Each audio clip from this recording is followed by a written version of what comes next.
Hello, guys. How is everybody doing today? Gonna make a little video right here, and I'm going to talk today. I'm going to talk about Kyrie Irving and the Brooklyn Nets. Kyrie Irving's been a massive disappointment in the NBA, okay? He was nothing but a cancer. He was nothing but a cancer to the Boston Celtics. He cannot lead young players.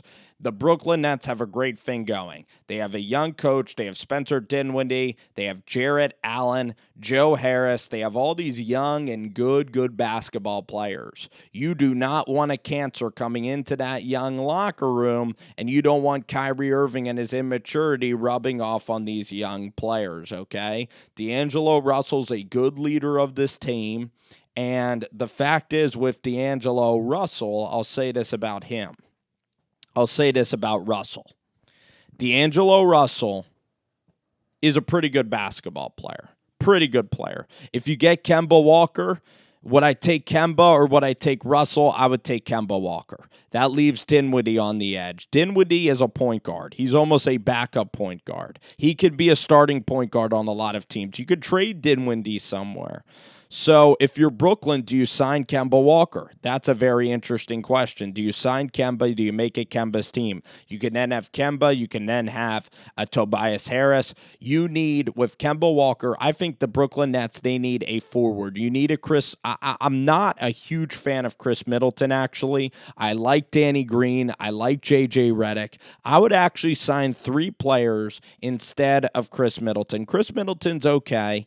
You got to go for Tobias Harris. He is the prize. He's the small forward prize. You obviously go for Kawhi Leonard. If you're Brooklyn, you gauge Kawhi's interest and see what's going to happen. You also talk to Kevin Durant. If you're Kevin Durant, why would Kevin Durant want to play with Kyrie Irving anyway? Kevin Durant might want to play with Kemba Walker, and then Brooklyn could have Willie Cauley-Stein. Willie Cauley-Stein's a great free agent as well. You can also, maybe you just pay one max guy, and then maybe you sign all these other guys to take up the place of the max. Like maybe you go sign Terry Rozier, Danny Green, JJ. There's all kinds of free agents that the Nets can sign. You can even sign Brooklyn Lopez back. So there's all different ways to go. But if you're Brooklyn, the only way you are signing Kyrie Irving, the only way you sign Kyrie Irving is this. The only way you are going to sign him is if Kevin Durant comes to play. Because if Kevin Durant is on your team,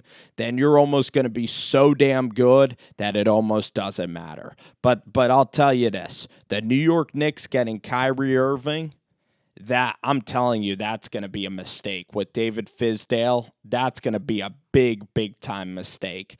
Even KD and Kyrie, if KD leaves Golden State, he should honestly join. If I were Kevin Durant, I would look at the Mavericks. I would also look at the Brooklyn Nets and the LA Clippers. If you join the Clippers, you can be aligned with Patrick Beverley. You can then bring in a Kemba Walker who will pass you the basketball. And if I were Kevin, I would want to play with Kemba Walker preferably. That would be my ideal point guard instead of a Kyrie Irving. That doesn't make players around him better. Kyrie Irving is all ISO. He does not pass the ball. The Celtics hated Kyrie Irving. So if you're Brooklyn, I would not sign Kyrie Irving because Kyrie Irving's been a massive disappointment throughout these entire playoffs. He's been absolutely horrible. He has been deplorable. He has been absolutely inexcusably terrible. And Kyrie Irving has been a joke. The Celtics have been a big old joke. And Kyrie Irving, showing his immaturity, he was in the perfect situation to win a championship. And the Celtics were a better basketball team last year without Kyrie Irving.